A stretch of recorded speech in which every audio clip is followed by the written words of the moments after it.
ರಾಜ್ಯದಲ್ಲಿ ಎಸ್ಐಆರ್ ಪ್ರಕ್ರಿಯೆಯಲ್ಲಿ ಲೋಪ ಕಂಡುಬಂದಂತಹ ಆರೋಪದ ಕುರಿತಾಗಿ ಇದೀಗ 35 ಬಿಎಲ್ಒ ಅಧಿಕಾರಿಗಳಿಗೆ ಶೋಕಾಸ್ ನೋಟಿಸ್ ಜಾರಿ ಮಾಡಲಾಗಿದೆ.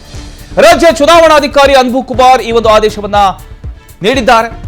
ಎಲ್ಲ ಡಿಇಒಗಳಿಗೆ ಮಾಹಿತಿಯನ್ನ ಪಡೆದುಕೊಳ್ತಿದ್ದೇವೆ ಅಂತ ಸ್ಪಷ್ಟನೆಯನ್ನ ಕೊಟ್ಟಿದ್ದಾರೆ.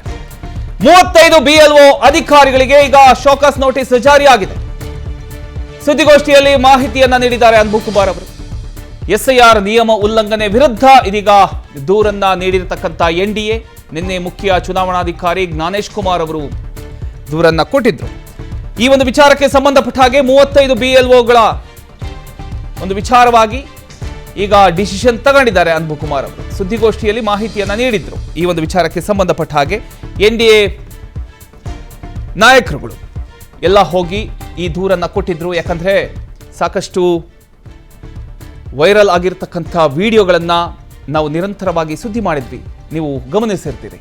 ಆ ಒಂದು ವಿಚಾರ ಇಟ್ಕೊಂಡು ಎಲ್ಲ ನಾಯಕರುಗಳು ಹೋಗಿ ಅನ್ಬು ಕುಮಾರ್ ಅವರಿಗೆ ದೂರನ್ನ ಕೊಟ್ಟಿದ್ರು. ಈ ಒಂದು ವಿಚಾರಕ್ಕೆ ಸಂಬಂಧಪಟ್ಟ ಹಾಗೆ ಚುನಾವಣಾ ಆಯೋಗ 35 ಬೂತ್ ಲೆವೆಲ್ ಅಧಿಕಾರಿಗಳಿಗೆ ಶೋಕಾಸ್ ನೋಟಿಸ್ ಜಾರಿ ಮಾಡಿದ್ದು ಸಂಬಂಧಪಟ್ಟ ಜಿಲ್ಲೆಗಳಿಂದ ವರದಿ ಕೂಡ ಕೋರಲಾಗಿದೆ. ರಾಜ್ಯ ಮುಖ್ಯ ಚುನಾವಣಾಧಿಕಾರಿ ಅನ್ಬು ಕುಮಾರ್ ಸುದ್ದಿಗೋಷ್ಠಿಯಲ್ಲಿ ಈ ಒಂದು ಮಾಹಿತಿಯನ್ನ ಕೊಟ್ಟಿದ್ದಾರೆ. ಎಸ್ಐಆರ್ ಪ್ರಕ್ರಿಯೆಯಲ್ಲಿ ಲೋಪಗಳ ಕುರಿತು ಬಂದಿರತಕ್ಕಂಥ ಒಂದು ದೂರುಗಳನ್ನು ಗಂಭೀರವಾಗಿ ಪರಿಗಣಿಸಲಾಗಿದೆ ಅಂತ ಅವರು ತಿಳಿಸಿದ್ದಾರೆ.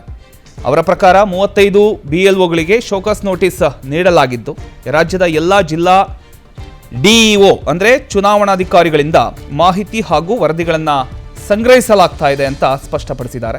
ಇತ್ತೀಚೆಗಷ್ಟೇ ಎಸ್ಐಆರ್ ಪ್ರಕ್ರಿಯೆಯಲ್ಲಿ ನಿಯಮ ಉಲ್ಲಂಘನೆಯಾಗಿದೆ ಅನ್ನುವಂಥ ವಿಚಾರ ಎನ್ಡಿಎ ನಿಯೋಗ ಚುನಾವಣಾ ಆಯೋಗಕ್ಕೆ ದೂರನ್ನ ಸಲ್ಲಿಸಿತ್ತು. ಈ ಸಂಬಂಧ ಮುಖ್ಯ ಚುನಾವಣಾ ಆಯುಕ್ತ ಜ್ಞಾನೇಶ್ ಕುಮಾರ್ ಅವರಿಗೂ ಕೂಡ ಮನವಿಯನ್ನ ಸಲ್ಲಿಸಲಾಗಿತ್ತು. ಈ ಬೆಳವಣಿಗೆಗಳ ಬೆನ್ನಲ್ಲೇ ಇದೀಗ ರಾಜ್ಯ ಚುನಾವಣಾ ಆಯೋಗ ಪ್ರಾಥಮಿಕ ಕ್ರಮವಾಗಿ ಶೋಕಾಸ್ ನೋಟಿಸ್ ಜಾರಿ ಮಾಡಿದ್ದೆ. ಲೋಪಗಳು ನಡೆದಿದೆಯಾ ಅನ್ನೋದರ ಕುರಿತು ಪರಿಶೀಲನೆ ಕೂಡ ಮುಂದುವರೆದಿದೆ. ಇನ್ನು ಗಮನಿಸಬೇಕಾದ ಅಂಶ ಏನು ಅಂದರೆ, ಶೋಕಾಸ್ ನೋಟಿಸ್ ನೀಡಲಾಗಿದೆ ಅಂದರೆ ತಪ್ಪು ಸಾಬೀತಾಗಿದೆ ಅಂತ ಅರ್ಥ ಅಲ್ಲ. ಸಂಬಂಧಪಟ್ಟ ಅಧಿಕಾರಿಗಳಿಂದ ಸ್ಪಷ್ಟನೆ ಪಡೆದ ಬಳಿಕವೇ ಮುಂದಿನ ಕ್ರಮದ ಬಗ್ಗೆ ಚುನಾವಣಾ ಆಯೋಗ ನಿರ್ಧಾರವನ್ನು ತೆಗೆದುಕೊಳ್ಳುತ್ತೆ.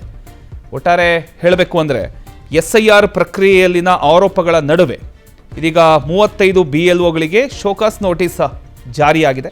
ಚುನಾವಣಾ ಆಯೋಗ ರಾಜ್ಯದ ಎಲ್ಲ ಜಿಲ್ಲೆಗಳಿಂದ ಮಾಹಿತಿಯನ್ನ ಕಲೆ ಹಾಕ್ತಾ ಇದೆ.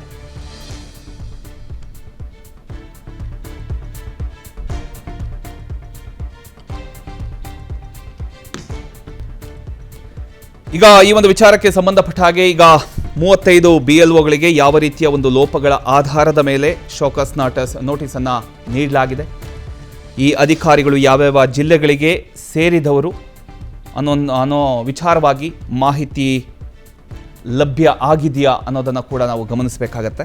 ಇನ್ನು ಅನ್ಬು ಕುಮಾರ್ ಸುದ್ದಿಗೋಷ್ಠಿಯಲ್ಲಿ ಎಸ್ಐಆರ್ ಕುರಿತು ಇನ್ನೇನು ಪ್ರಮುಖ ಅಂಶಗಳ ಬಗ್ಗೆ ಮಾತನಾಡಿದ್ದಾರೆ ಅನ್ನೋದು ಕೂಡ ನೋಡಬೇಕಾಗತ್ತೆ. ಇನ್ನು ಎನ್ಡಿಎ ಸಲ್ಲಿಸಿರತಕ್ಕಂಥ ಒಂದು ದೂರು ಏನಿದೆ, ಆ ದೂರಿನ ಪ್ರಮುಖ ಅಂಶಗಳು ಏನು ಇದ್ದಾವೆ, ಅದು ಅನ್ಬು ಕುಮಾರ್ ಅವರು ಈಗ ಏನು ಹೇಳ್ತಾರೆ ಈ ಒಂದು ಸುದ್ದಿಗೋಷ್ಠಿಯನ್ನು ಉದ್ದೇಶಿಸಿ ಅನ್ನೋದನ್ನು ಕೂಡ ನಾವು ನೋಡಬೇಕಾಗತ್ತೆ. ಶೋಕಾಸ್ಗೆ ಉತ್ತರ ಬಂದ ಬಳಿಕ ಚುನಾವಣಾ ಆಯೋಗ ಯಾವ ರೀತಿಯ ಒಂದು ಕ್ರಮವನ್ನು ಕೈಗೊಳ್ಳಬಹುದು? ಹಾಗಾದ್ರೆ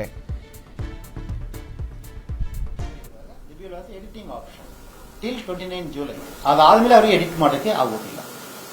ಸಪೋಸ್ ಒಂದು ಫೋಟೋ ಸರಿಯಾಗಿ ಬಂದಿಲ್ಲ, ಬೇರೆ ಫೋಟೋ ಕೊಡ್ತೀನಿ ಚೇಂಜ್ ಮಾಡಿಕೊಳ್ಳಿ ಯಾರು ಹೇಳಿದರೆ BLO ಅವರು ಅದನ್ನ ಎಡಿಟ್ ಮಾಡಬಹುದು. 29ನೇ ತಾರೀಕು ಜುಲೈ ತನಕ. After 29th July all the forms will be going to ERO for further verification. ಆದ್ದರಿಂದ ಅದಾದ್ಮೇಲೆ BLOಗಳಿಗೆ ಅದು ಅವಕಾಶ ಇರೋದಿಲ್ಲ.